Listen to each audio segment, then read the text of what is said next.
안녕하십니까. 논리를 푸는 사주학의 석하소재학입니다. 오늘도 현인의 삶을 위하여 노력하고 계시는 도반 여러분, 그리고 이렇게 인연이 되어 시청하고 계신 시청자 여러분 반갑습니다. 자, 좋은 하루와 행복한 순간순간 되시기 바라겠습니다. 자, 오늘은 제57강으로 신약의 종격이라는 주제를 가지고 강의를 진행하도록 하겠습니다. 우리가 지난 시간에 신강의 종격이라는 주제를 가지고 강의를 진행했죠. 즉 신강의 종격 사주, 그리고 오늘은 신약의 종격이라는 겁니다. 즉 신강의 종격은 식재관의 세력이 전무, 즉 활성화되어 있는 것이 없기 때문에 인성과 비겁으로 종을 하는 것을 얘기하는 것인 거고, 신약의 종격은 반대로 인성과 비겁성의 세력이 너무 약하기 때문에 바로 식재관 중에 하나로 종을 하는 겁니다. 그래서 사실은 일간이 자신을 버리고 그 식재관을 따라가는 거기 때문에 아마 신강의 종격보다는 다소 조건이 좀 까다로운 감이 있습니다. 그리고 고전에서 종격하고 얘기하는 것들은 대부분이 신약의 종격을 의미하는 것입니다. 자, 같이 공부해 보도록 하겠습니다. 동양학에 뿌리를 두고 발전해온 사주학. 사주학의 근간을 이루고 있는 음양오행설을 새로운 관점으로 분석하며 사주학을 보다 명확한 논리체계로 재조명한 석하. 동양의 과학, 사주 명리학. 이제 그 근본 원리를 석하와 함께 명확한 이론체계를 통해 밝혀보자. 자, 여러분, 신강의 종격과 신약의 종격. 자, 신강의 종격은 인성과 비겁이기 때문에 인성으로 종을 할 경우는 종강격, 비겁으로 종을 하면은 종왕격이라고 말씀을 드렸었겠죠. 자, 다음에 이러면 식재관은 식상이 있고 재성이 있고 관성이 있을 테니까, 자, 식상으로 종을 할 때는 종식격이라고 부르면 좋은데 통상 고전에 종악격으로 이렇게 불렀기 때문에 그냥 우리도 종악격으로 부릅니다. 그래서 자, 봅시다. 식상의 종악격, 그렇죠? 그 다음에 재성의 종을 뭐라고 한다고 했어요? 종재격. 그리고 관성의 종을 종관격. 뭐 복잡한 것이 아니라 그냥 있는 그 십신대로 부르는 거기 때문에 특별히 복잡할 건 없습니다. 이것이 단격인데, 뭐 때에 따라서는 이 종아와 식상과 재성이 같이 활성화되어 있는 경우도 있겠죠. 그럴 경우 앞에서 뭐라 본다고요? 자, 종아, 종재 이렇게 부르는데 재성이 좀 더 강하다, 그 중에서. 그럴 경우는 거꾸로 종재, 종아 이렇게 우리가 써주기도 합니다. 그 다음 재성과 관성이 같이 있을 때는 종재, 종관 이렇게 부르는데 관성이 좀 더 강할 경우는 종관, 종재 이렇게 부르기도 한다겠죠. 그리고 때에 따라서는 식상, 재성, 관성 이 세 가지가 다 이렇게 있을 때는 종아, 종재, 관 이렇게 표현하기도 하고 종세격이라고 표현하기도 한다겠습니다. 종세격, 통상 종세격이라고 얘기를 많이 합니다. 그럼 다시 식상과 관성만 있을 때는 종식관이 되지 않고 이때는 종격이 되지 않습니다. 즉 일간이 아무리 약해도 식상과 관성, 즉 재성이 없는 식상, 관성으로 이렇게 나눠져 있을 경우는 절대 종격이, 신약의 종격이 성립되지 않는다겠습니다. 기억나시죠? 그래서 총 9개 격이 있다고 말씀을 드렸습니다. 자, 이번에는 신약의 종격에 대해서 공부를 하는데요. 신강의 종격은 그냥 그 일간을 따르는 거기 때문에 생각보다 그렇게 어렵지 않지만, 신약의 종격은 일간이 자기 자신을 버리고 누군가를 따라가는 겁니다. 그러다 보니까 조건이 좀 까다롭습니다, 이때는. 그래서 좀 약간 복잡한 조건들을 가지고 있는데 이 조건들을 여러분들이 좀 조금은 숙지를 해 주셔야 됩니다. 그런데 여기서 우선 그 양일간과 음일간의 차이가 있는데 봅시다. 우리가 음양을 얘기할 때 통상 양의 개념 하에서 양이 시작되고 그 다음에 이것이 음이라고 했습니다. 그래서 양은 선이요, 음은 후고, 양은 원인이요, 음은 결과라고 했습니다. 우리가 선물을 준다 칠 때도 선물을 주고 싶은 마음이 몇 번 있었고 그 다음에 행위로 나타날 때 주고 싶은 마음 자체를 양으로 치고 주는 행위를 음으로 칠 수도 있다겠죠. 그래서 주로 양이 따르는 겁니까? 음이 따릅니까?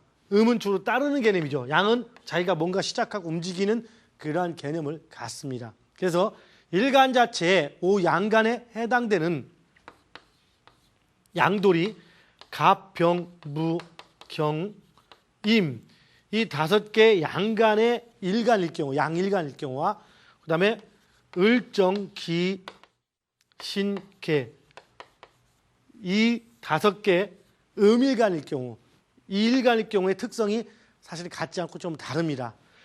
자, 어느 것이 나를 신약의 종격, 즉 나를 버리고 따라가는, 즉 식상이나 재성이나 관성, 즉 인비의 세력이 워낙에 약해서 식상이나 재성이나 관성 중에 어떤 강한 세력을 따라서 종을 한다고 칠 때 어느 경우가 양간과 음일간 중에서 어느 경우가 쉽게 종을 하겠습니까? 예, 음일간이 아무래도 쉽게 종을 하겠죠.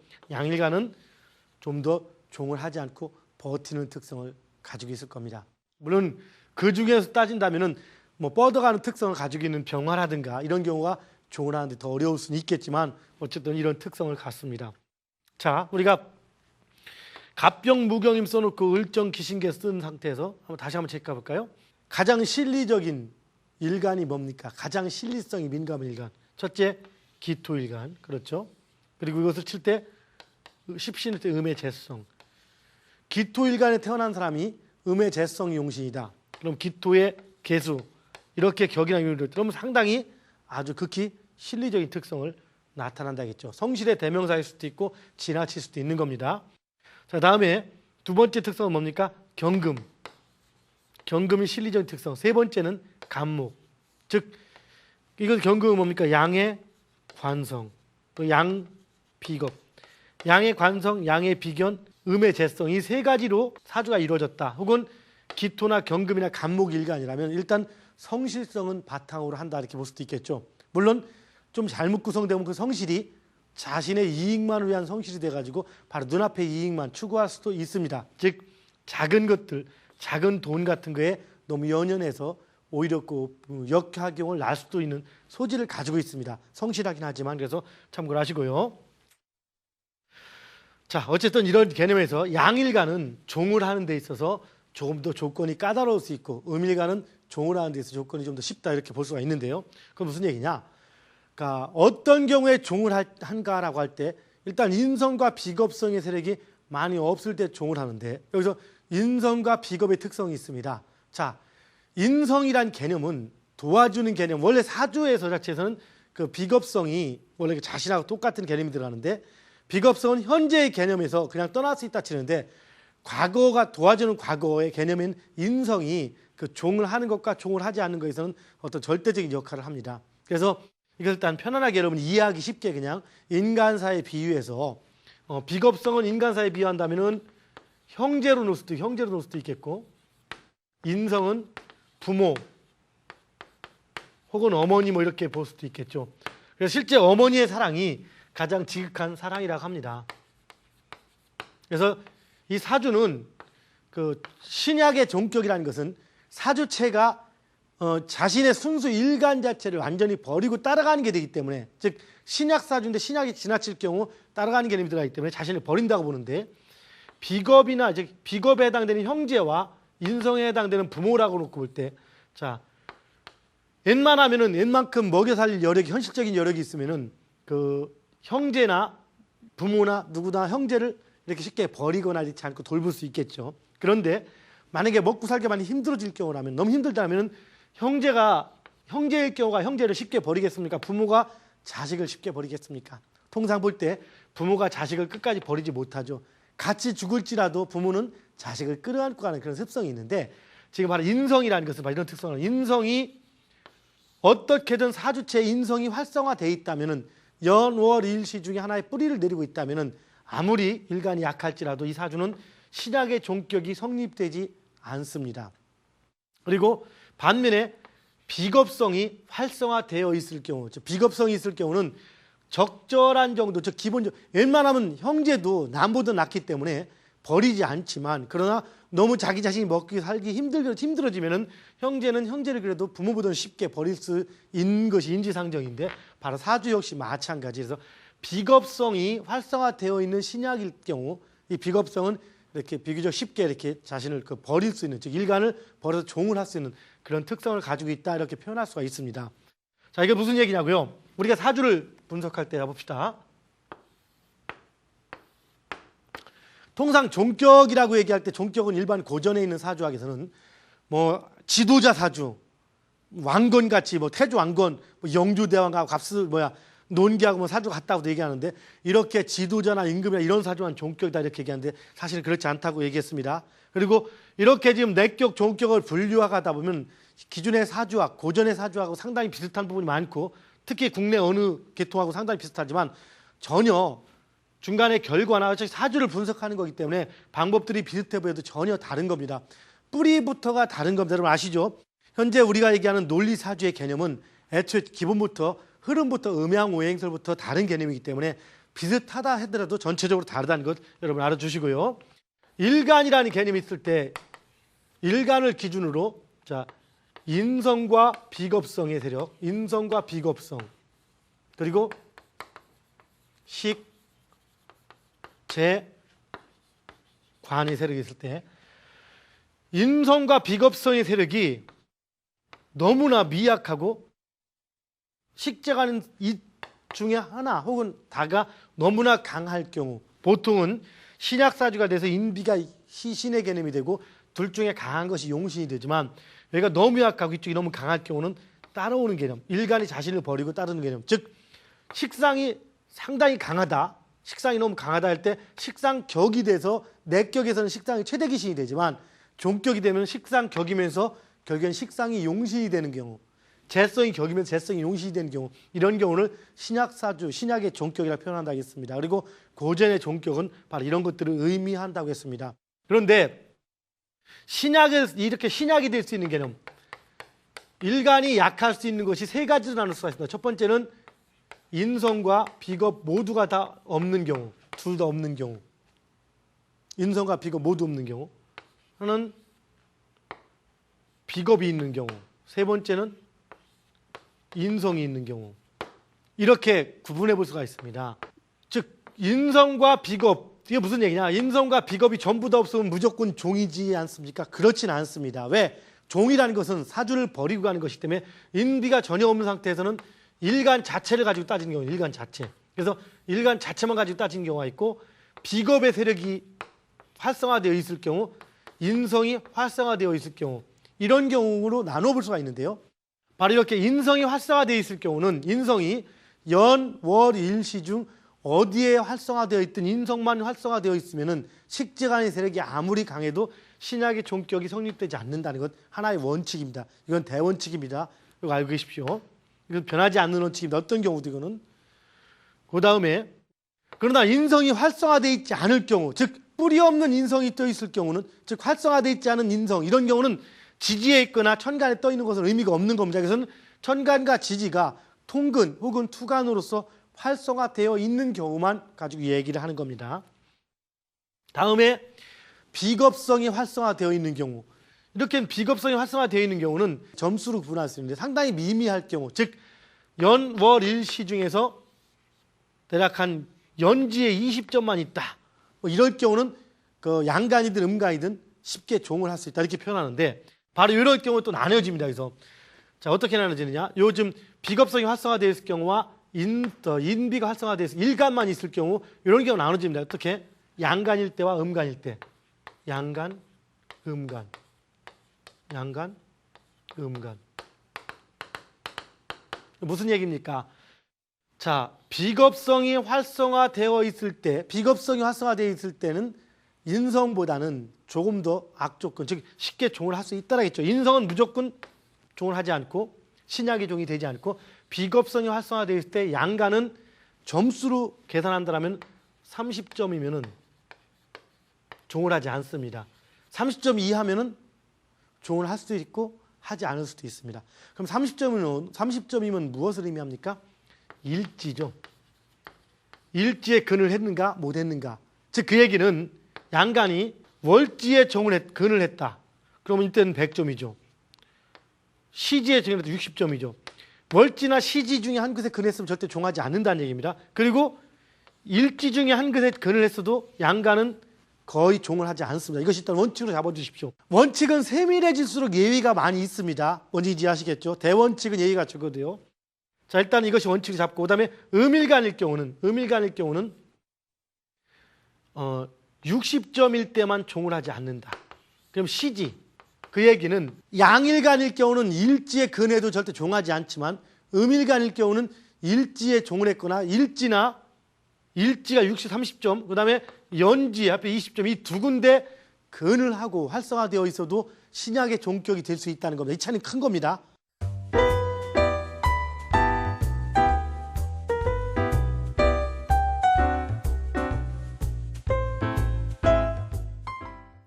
다시 한번 얘기한다면 양일간일 경우는 최소한 일지에만 근하고 30점을 얻어도 신약의 종이 되지 않는다는 것과 음일간일 경우는 시지 이상, 시지나 월지 둘 중에 한 곳에 근을 하고 있어야만이 종을 하지 않는다는 걸 얘기하는 거고요.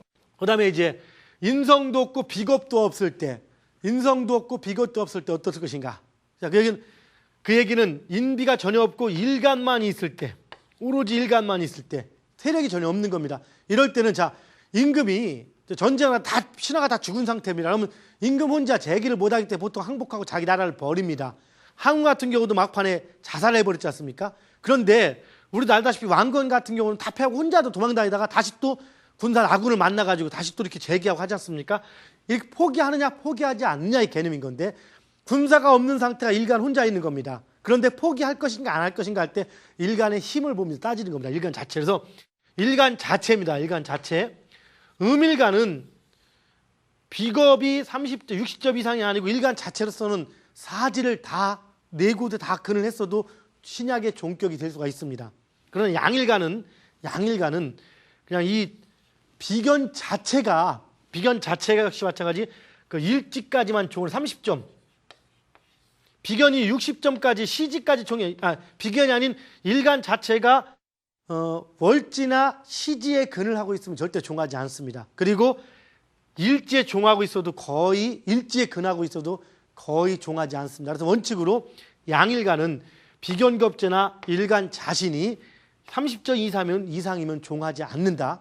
음일간은 비견겁제가 60점, 즉 월지나 시지에 근하고 있어야만 종하지 않는다. 그 외에는 종을 한다. 누가 없으면 인성이 없으면 이렇게 원칙으로 여러분 숙지하시고 그리고 나서 이번 수업에 들어가도록 하겠습니다. 이게 가장 큰 원칙입니다. 앞으로 계속 반복해 나가겠지만 이 원칙은 정확히 지켜져야 되는 겁니다. 잡고 싶으십시오. 물론 세밀하게 갈 때는 약간씩은 애매한 예의적인 조항이 있지만 일단은 이 원칙으로서 잡아놓고 시작을 하겠습니다. 자, 그럼 신약의 종격 다시 얘기해서 인비의 세력이 없고 식재간으로 뭉쳐진다는 것을 얘기하는데요. 한번 봅시다. 무인, 갑인,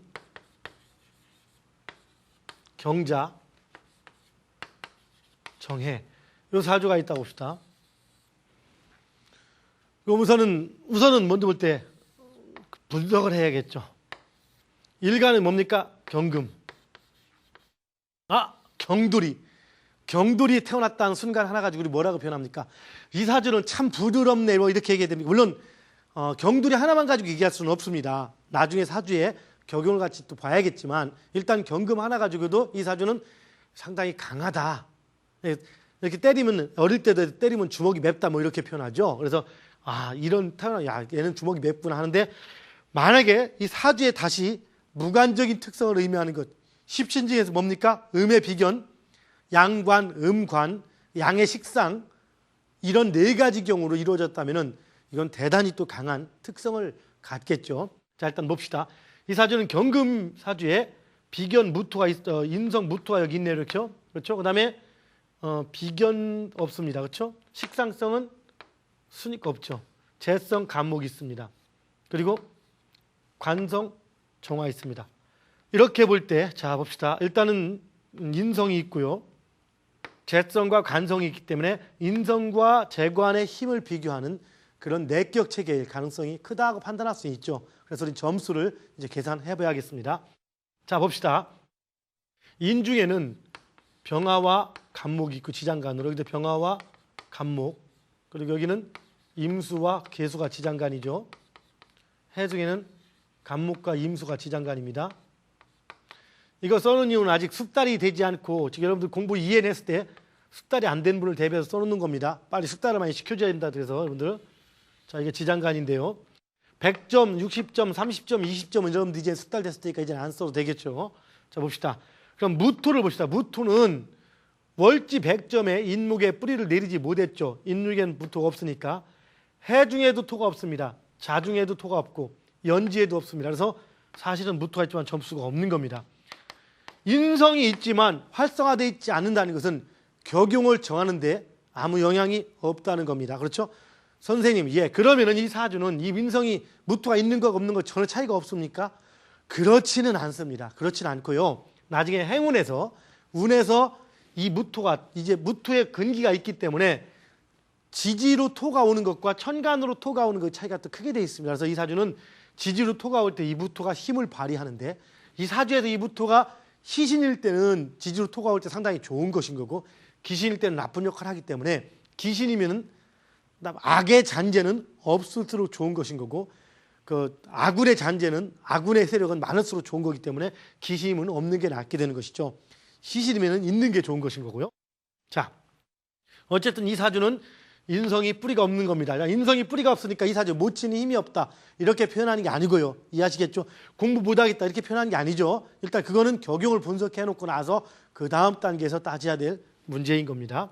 자, 그 다음에 그 재성을 봅시다. 재성인 간목을 보면은 간목은 자, 월지 인목에 이미 100점을 얻었습니다. 그리고 다시 보면 해수, 시지, 해중에 또 간목에 60점을 얻었습니다. 그리고 경자에서 일지에는 점수가 없죠. 그리고 다시 연지에 또 20점 얻었습니다. 인목으로서. 그럼 몇 점입니까? 180점. 대단히 강합니다. 그럼 이 사주는 재적 성향이 상당히 강하다. 이렇게 얘기할 수 있죠. 자, 그 다음에 정화를 봅시다. 정화. 정화는 관입니다. 관인데 관은 어떤가 봅시다. 관은 월지에 병화지만 비록 뿌리를 내렸습니다. 음양에 관계 없다겠죠. 그래서 100점 얻었고요. 그 다음에 화가 없네. 그렇죠? 그럼 해중 점수 못 얻었죠. 60점은. 그 다음에 일지에도 자수에도 임계로서 화가 없죠. 점수가 없고 그 다음에 연지에 인목에 다시 있기 때문에 20 합하면은 120점. 그럼 이걸 계산하면은 간목이 180점, 정화가 120점. 그래서 180 플러스 120 이퀄 정확히 300점의 점수를 갖습니다. 뭐가? 식재간의 세력이 그리고 인부의 세력은 0점이죠. 그런데 한 가지 여기 보면은 자, 이 인목과 인목에는 이 간목과 정화가 100점씩 두 번이 계산이 됐습니다. 이것이 중화를 이루기 위한 것이기 때문에 예를 들어 무토나 즉 식재관 인비와 식재관의 세력이 서로 양쪽의 상대방이 같이 계산이 됐다면 그건 빼주고 더할 필요가 없지만 이렇게 같은 편 관성과 재성은 같은 편인데 같은 편에서 이중 계산이 됐죠. 인목에 100점 여기 100점 그래서 200점이 이중 계산됐기 때문에 300점 마이너스 100점 100점에서 200점을 빼주는 겁니다. 실제 점수에서는. 그래서 정확히 지금 100점인데 100점 플러스 대신에 하나 더 있기 때문에 알파. 이 알파는 똑같은 100점일 때는 이 알파가 힘이 더 센 겁니다. 그러나 점수가 우선일 때는 점수로만 따지는 것이죠. 이지하기 따라서 100점 플러스 알파의 개념이 되는 겁니다. 어떻게? 재성과 관성의 세력이 100점 플러스 알파. 그리고 인성과 비겁의 세력이 전무합니다. 0점. 자, 그럼 여기서 우리가 따져봅시다. 신약사주일 것인가 아니면 종격인가를 따질 때 어떻게 따져야 됩니까? 첫 번째 조건, 인성이 뿌리를 데리고 활성화되어 있으면 양간이든 음간이든 전혀 신약의 종이 될 수가 없다. 그런데 여기서 무토가 있으되 어느 곳 지지 네 군데 중에 어느 곳도 자기의 근이 없기 때문에 활성화되어 있지 않고 떠 있는 무토입니다. 그래서 의미가 없기 때문에 일단 첫 번째 조건은 해당되지 않습니다. 즉 종에 불가한 조건에 해당되지 않기 때문에 종이 가능하다는 얘기죠. 신약의 종이. 두 번째, 비겁성이 이거 양일간이죠. 양일간일 경우는 비겁성이나 아니면 비겁이 없더라도 일간 자진이나 일지 이상 즉 월지나 100점, 시지 60점 혹은 일지 30점 셋 중에 한 군데 혹은 한 군데 이상 근을 했을 경우는 뿌리를 두고 활성했을 경우는 신약의 종이 되지 않는다라고 했습니다. 음일간일 경우는 비견겁제가 60점 최소한 월지나 시지에 근하기 전에는 종할 수 있는 것인 거고 비견겁제가 없다 무조건 종할 수 있는 거죠.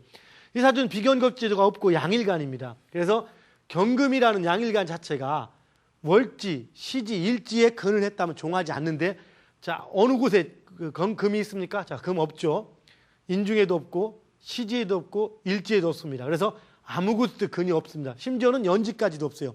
즉 그 얘기는 인성 X, 비겁성 X, 자신의 뿌리 일간 자신의 근, 너무 어떻습니까? 이건 완벽한 종인 겁니다. 뭔 얘기인지 아시겠죠? 인성이 뿌리 없이 떠 있을지라도 이건 완벽히 종이 돼서 신약의 종격이 되는 겁니다. 그럼 신약의 종격이 되면 어떻게 됩니까? 사주가 싹 바뀌어가는 겁니다. 어떻게 바뀝니까?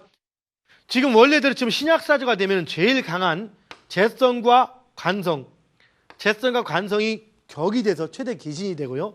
그 다음 인성과 비겁이 희신이 돼버리지만 이렇게 신약의 종격이 되면 그 특성이 바뀌는 거죠. 자, 이거를 다시 한번 표현해 보겠습니다.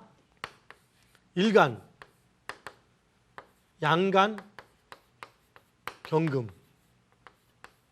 일간은 양간, 경금, 그리고 격.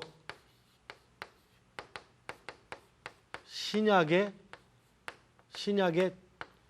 종인데 뭡니까? 종. 자, 재성 자체는 이 둘이만 비교할 때는 점수가 많으면 되니까 180이 되고 여기는 120이 되죠. 즉 이 사주체를 보면은 목은 자 인목과 인목 속에 화와 정화 간목이 같이 뿌리를 내렸지만 간목은 시지에 있는 해 중에도 뿌리를 내렸기 때문에 목이 더 강합니다. 그래서 어떻습니까? 신약의 좋은 종인데 바로 뭐라고 합니까? 종, 재, 종관 혹은 종재관. 종재관이라는 것은 사주가 오로지 재성과 관성으로 이루어져 있고 또한 재성과 관성이 추구하는 바 격이면서 동시에 용신이라는 것을 의미하는 겁니다. 자, 다시 이번엔 용을 봅시다. 용은 뭡니까? 용은 이제 좀 더 구분을 정확히 해줍시다. 재성은 재성인데 어느 재성이냐고요? 자, 양재 간목 정확히 이렇게 표현하면 되겠죠. 그 다음에 관 정화. 자, 그 다음에 희신은 재, 관, 목, 화. 그 다음에 기신은 종격일 때는 최대 기신이 신약의 종격일 때는 최대 기신이 일간 자신이 됩니다. 원래가 비, 인. 그리고 한신이 있죠. 한신은 운에서 만날 때 한가하다는 얘기입니다. 큰 의미가 없다는 얘기 들어가죠. 물론 한신도 십간으로 구분하면은 하나는 양의 식상과 음의 식상으로 구분해서 하나는 희신성 한신, 하나는 기신성 한신 이렇게 나눠지면서 이것이 약신의 역할을 하기도 하고 그다음 또 역신의 역할을 하기도 합니다. 일단 한신은 이 사주에서는 수. 자, 우리가 사주 하나를 이렇게 분류가 딱 된다는 것은 이 특성이 나타나는 겁니다. 이 사주가 자 잠깐 봅시다. 앞을 이 사주가 지금 경금일간에 무토, 간목, 정화가 있는데 겉은 이렇게 있지만 실제는 무토는 뿌리가 없고 간목과 정화만 뿌리가 있음으로 인해서 이건 순수하게 종격 사주가 돼버린 겁니다. 근데 이 사주를 분석할 때 일단 양간 경금이라는 하나 가지고 뭘 의미합니까? 아까 했듯이 상당히 기질이 강하다. 무관사주다. 그리고 동시에 실리적인 특성을 갖다 이렇게 얘기할 수가 있는데 무관과 실리적 특성을 가지고 있는 사주가 만약에 또다시 겹쳐버린다면 강해지겠죠. 근데 격으로 보니까 신약의 종격인데 종재와 종관입니다. 종재와 종관이 의미하는 것은 그 재성과 관성이 둘 다 강하다는 얘기인 겁니다. 그리고 그것이 또한 용신이라는 의미이기 때문에 현대 사회를 살아가는 데 있어서 나쁘지 않은 명주가 되죠. 여자 명주라면은 뛰어난 남자를 만날 수 있고 남자 명주라면은 뛰어난 여자를 또 만날 수 있는 거죠. 왜? 재성과 관성이 동시에 용신 역할을 두 개가 다 해주기 때문에 희신일 경우와 용신일 경우 즉 활성화되어 있을 경우와 되지 않을 경우 운에서 만날 때의 발복의 정도는 다른 겁니다. 강할 때 원래 사주에서 강한 것이 사주에서 오면 더 강해지는 거죠. 자, 볼 때 그런데 이 사주는 용신이 재성은 재성인데 양재 간목이라고 했습니다. 양재 간목일 경우와 이 음재 을목일 경우 차이가 또 뭡니까? 양재 간목일 경우는 겉으로는 재성의 성향을 나타내지만 실질적으로는 어떻습니까? 예술가적 기질을 파묘하고 있는 뭡니까? 학자적 명주라겠죠. 그 양재성이 의미한 것은 학자, 예술가 혹은 뭐 뜬구름을 잡는다 뭐 이렇게 표현하듯이 끼의 발산 같은 그런 개념을 의미하죠. 그리고 또한 음관, 정화 이렇게 얘기하면은 음관인 정화 역시 정관 얘기하는 거죠. 역시 마찬가지 뭡니까? 관성은 관성인데 학자적 관성이죠. 관성이 양관과 음관이 있습니다. 그래서 양의 관성은 실리적 관성이 되고 음의 관성은 학자적 관성이 되죠. 그래서 약간 학자적 성향과 예술가적 성향을 가지고 있다, 이렇게 표현할 수가 있겠죠. 그러면서 관의 일을 관으로 이루어져 있기 때문에 경금이 관, 재성도 있지만 관의 특성이 있으니까 깐깐한 성정을 나타낸다, 특성을 나타낸다, 이렇게 표현할 수 있는 것이죠. 바로 이것이 사주체의 의미를 가지는 겁니다. 그 다음에 기신이 비겁과 인성인데 이 사주를 한번 가봅시다. 이 사주에 이렇게 인성이 있다는 의미는 이 사주는 이것이 뿌리가 없기 때문에 좋기도 하면서 이렇게 있는 것 자체도 부담을 느끼는 겁니다. 운에서 이 인성이 올 때마다 인성에 대한 문제의 소지를 가지고 있는 겁니다. 왜? 기신인데 뿌리가 있기 때문에. 뭔지 아시겠죠? 참고로 고전에는 이런 사주를 그 간목, 정화, 그 경금, 무토에서 나무로, 물론 이제 일간을 간목으로 묶기도 하고 다른 걸 따지기도 하지만 나무를 도끼로 쪼개서, 그러니까 이건 벽갑인정, 그 다음에 이렇게 뭡니까? 그 유신유화에서 그 유신유화 유루라 하죠. 그 장작불에 나무를 쪼개서 화로에다가 불을 뗀다, 이렇게 해가지고 상당히 그 좋은 기명, 이렇게 얘기도 합니다. 또한 간무경, 천상삼기, 을병정, 지중삼기, 인중삼기 이렇게 얘기하는데 그런 것들은 전부 다 어떤 그 점단의 개념 속에서 많이 넘어온 겁니다. 이 사주학이 원래 사주학이 먼저 발전된 것이 아니고 그 역학, 주역을 비롯한 점단을 통해서 점단이 먼저 발전되고 사주학이 발전됐습니다. 그러다 보니까 주역이나 유기이나 육회나 이런 점단을 하는 사람 치고 풍수부터 시작해서 사주를 모르는 사람이 아무도 없습니다. 그러나 또한 정확히 사주를 아는 사람 또한 거의 없습니다. 왜? 전부 다 점단의 개념에서 움직이다 보니까 이렇게 이런 특성들이나 이런 것들, 그러다 보니까 이론 자체도 점단의 특성이 많이 가져온 그 이론을 가지고 사주에 접목을 시키고 있습니다. 실제 예를 들어 공협이라든가 아니면 내지는 또 뭡니까? 공협이라는 것은 이렇게 진이 있을 때 이 묘가 빠져 있으니까 불러온다든가 이렇게 얘기하기도 하고, 또한 공망이라든가 혹은 천을기인이니 이런 건 모든 것들, 아니면 기타 얘기하는 그 무슨 신살류 이런 부분들은 주로 점단의 개념 속에서 많이 온 것입니다. 사주를 물론 좀 더 세밀히 구분하고 나머지 작은 것들을 알기 위해서 간혹 필요한 경우도 조금씩 있겠지만 우선 사주의 큰 흐름을 분석하는 데는 큰 의미가 없습니다. 단 점단은 어차피 논리적인 것이 아니기 때문에 유김이나 육효라든가 주역점 이런 부분에서는 자, 공망이 있으면 어떻고 뭐가 있으면 어떻고 거기 있으면 어떻고, 이것은 논리가 중요한 것이 아니고 어떤 그 감흥이 필요한 거기 때문에 거기서는 그런 것들이 중요한 의미로서 작용해주고 또 그것이 이렇다라고 생각하고 그렇게 실제 느낌을 갖게 되면 감흥이 되는 거기 때문에 가능할 수 있지만 사주는 그것이 아니고 똑같은 답이 나올 수 있는 법칙 체계를 가지고 따지는 거기 때문에 조금은 깊게 생각할 필요가 있겠죠. 그래서 약간 이것저것 잘 자른 이론들은 많이 잊어주시기 바랍니다.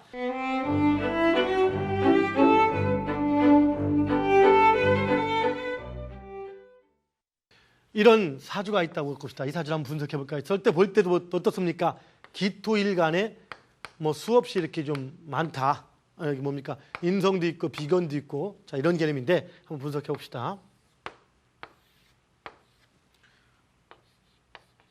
자, 기토일간입니다. 기토일간 특성 하나 가지고 얘기할 수 있는 것은 일단 성실하다, 사람이. 그리고 꼼꼼하다. 이게 가장 현실적인 개념을 얘기하는 것이죠. 자, 나머지 사주를 또 분석해 보면 알겠죠.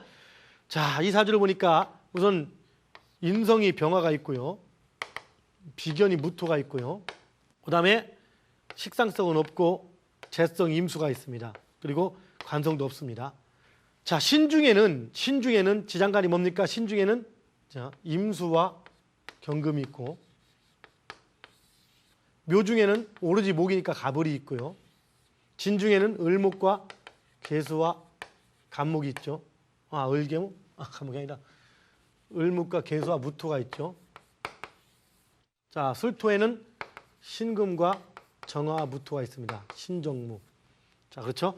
그래서 우리가 볼 때 우선 병화 인성의 점수를 분석해 보니까 병화 인성이 월지 을계모에는 들어있지 않고, 시지 임경에도 들어있지 않고, 그다음에 일지 가불에도 들어있지 않습니다. 그런데 다행히 그 술토, 즉 연지에 신정호 정화가 있기 때문에 이 병화 점수는 몇 점? 20점으로서 활성화되어 있습니다. 그렇죠? 그 다음에 무토를 봅시다. 무토는 자, 월지 진중에 을계무 몇 점입니까? 100점. 그리고 시지 임격에는 들어있지 않죠. 일제도 들어있지 않고 연지에 있기 때문에 또 20점. 합해서 무토의 점수는 120점. 상당히 강하죠. 그러면 무토와 병화를 합하면은 120 플러스 20점이니까 140점. 그런데 여기 술토에 이 병화와 무토는 지금 그 사주의 인비로서 한 편이죠. 한 편인데 똑같은 곳에 점수가 두 번 계산됐기 때문에 마이너스를 해줘야 됩니다. 그래서 마이너스 20점.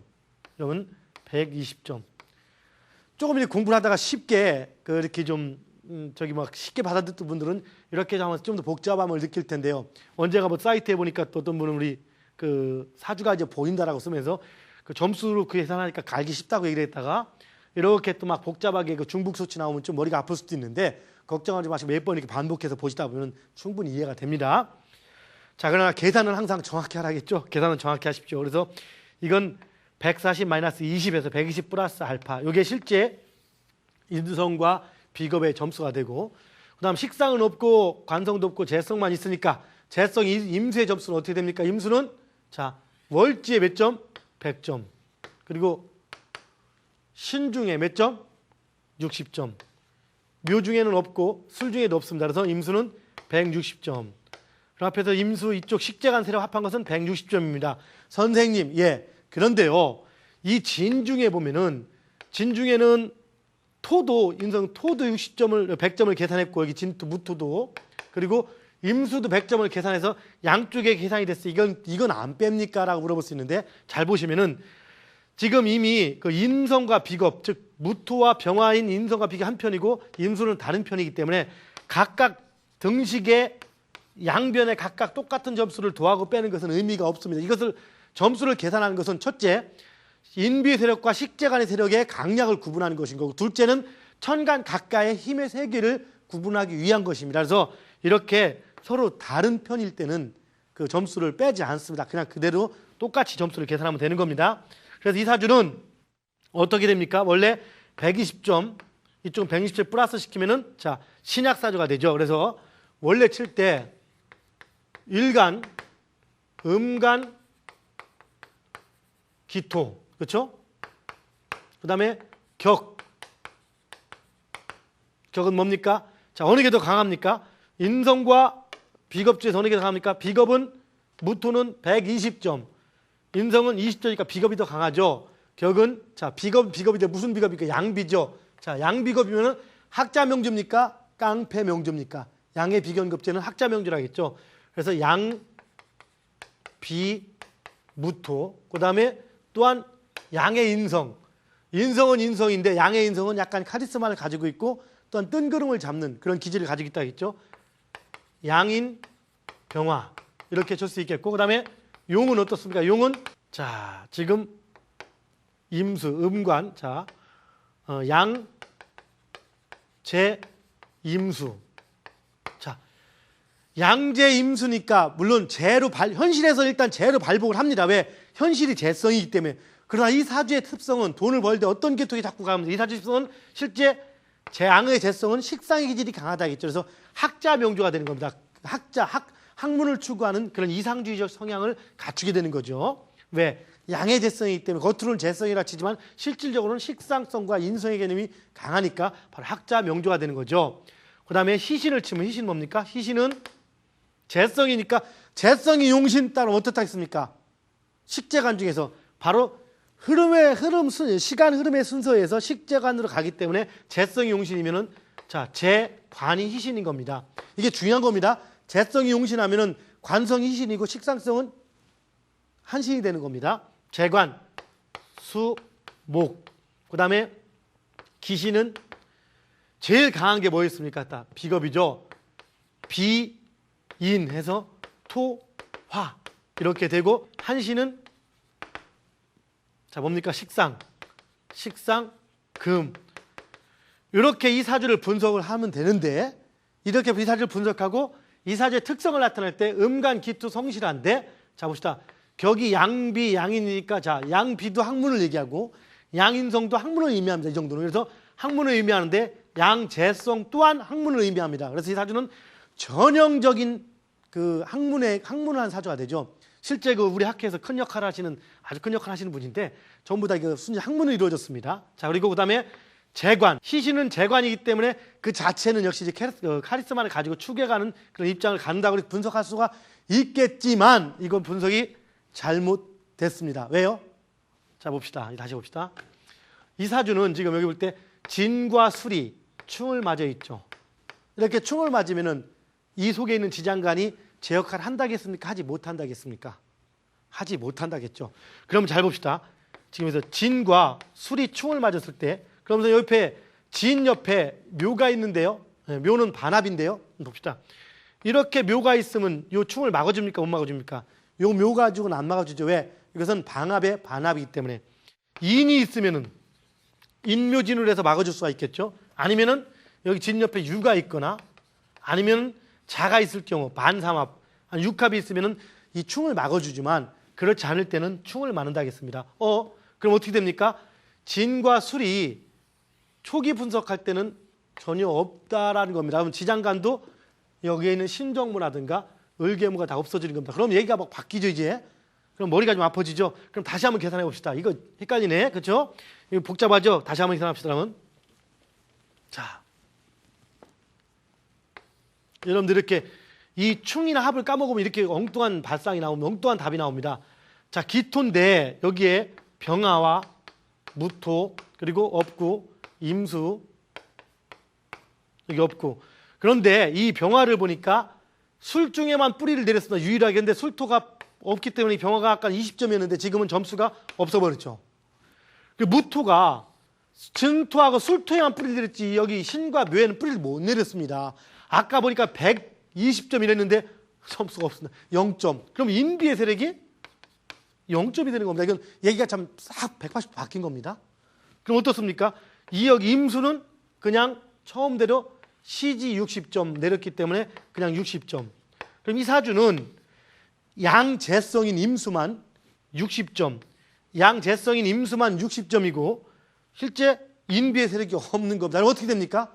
아까는 내격에 신강사주가 돼서 인비가 격 이렇게 됐는데 지금은 이렇게 되면 종격이 될까요? 안 될까요? 자, 종격의 조건. 첫째, 인성이 활성화되어 있으면 무조건 종이 안 된다 하는데 인성이 있지만 충을 맞아 활성화되어 있지 않다. 두 번째, 일간이 양간이냐 음간에 따라서 여기는 음일간이네. 음일간일 경우는 비겁이 있죠. 비겁이 60점 이상 월지나 시지를 탔으면 종을 하지 않는다. 월지를 탔으되 충을 맞아서 활성화되어 있지 않기 때문에 의미가 없고 시지를 못 탔습니다. 그럼 종의 조건이 되는 거네요. 그래서 종격. 바로 그럼 얘기가 싹 바뀝니다. 이제 이렇게 되면은 어떻습니까? 이 사주는 여기 다시 지울게 밑에를. 일간만 변하지 않습니다. 일간은 음간 기토.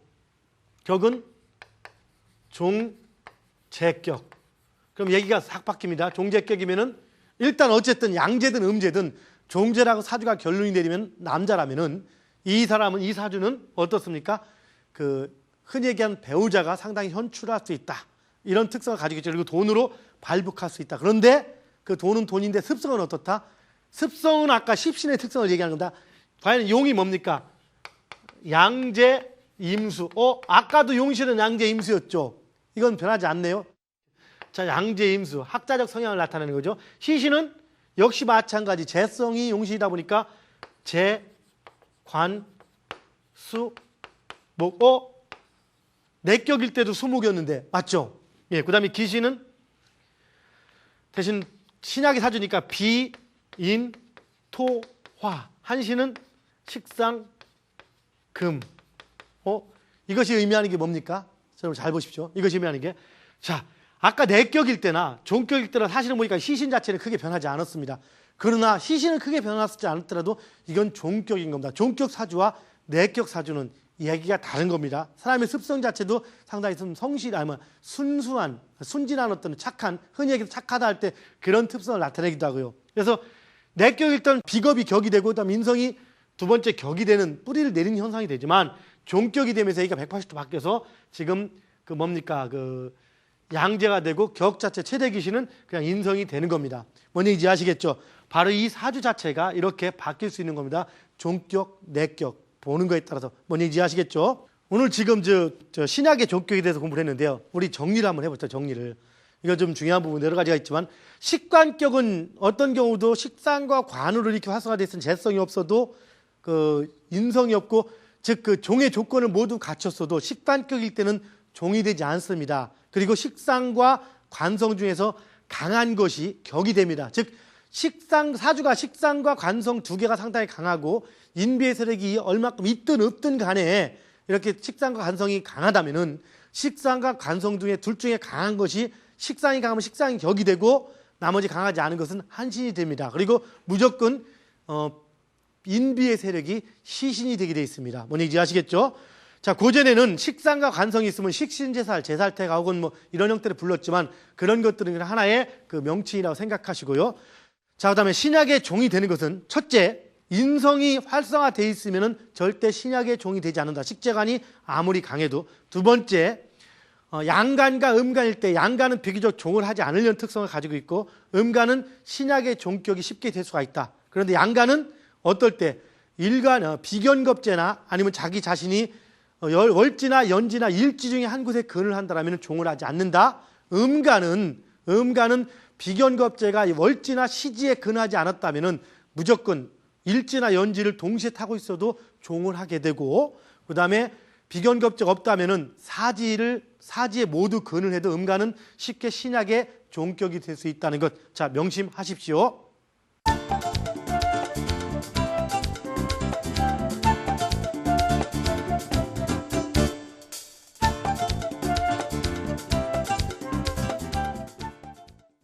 자, 여러분들 1시간 동안 공부하라고 고생 많았습니다. 자, 종격을 이제 마무리 되는데요. 일반 사주는 일반적 원칙을 따르는 게 내격이고 다음에 종격이라 하겠습니다. 즉 내격하고 내격만큼 많지는 않지만 거의 내격에 버금갈 정도로 많기 때문에 내격과 음양 관계를 이루는 것이 바로 종격인데요. 이 종격은 그 식재간의 세력이 없고 인비의 세력만으로 뭉쳐진 신강의 종격이 있고 그리고 인비의 세력이 너무 약해서 식재관 중에 하나 혹은 두 개 혹은 세 개를 따르는 바로 신약의 종격이 있다고 하겠습니다. 그래서 종격은 격과 용이 같기 때문에 그쪽 방면으로 상당히 순수한 특성 내지는 아주 강한 역량을 발휘할 수 있는 그런 사주의 특성을 가진다고 하겠습니다. 자, 여러분들 1시간 동안 공부하라고 고생 많으셨습니다. 감사합니다.